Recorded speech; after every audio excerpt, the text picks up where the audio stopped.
বিশাল বিল, হাজার হাজার মানুষ, সবাই নেমেছেন পানিতে। পলো পানিতে ফেলতেই উঠে আসছে মাছ। প্রবাসী হিসাবে অনেক আনন্দিত আমি এই উৎসবে শরীক হওয়ার জন্য।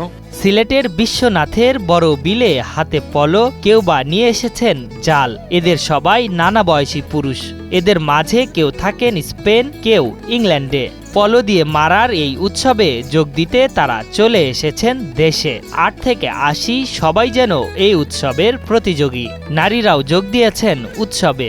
সবকিছু মিলে যেন উৎসবের আমেজ।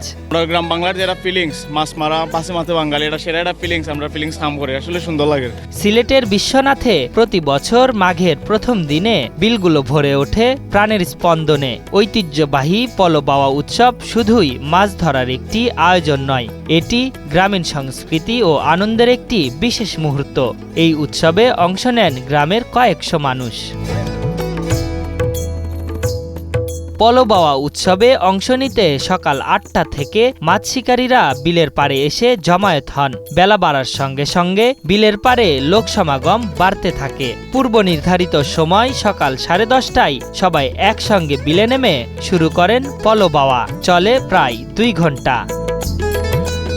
যাদের পলো নেই তারা মাছ ধরতে ছোট ছোট জাল নিয়ে বিলে নেমেছেন। এ সময় মাছ ধরার দৃশ্য উপভোগ করতে বিলের পাড়ে ভিড় করেন অনেকেই। পলো বাওয়া উৎসবে অংশ নেওয়া ব্যক্তিরা বলছেন, অন্যান্য বছরের তুলনায় এবার বিল থেকে বেশি মাছ শিকার করা হয়েছে।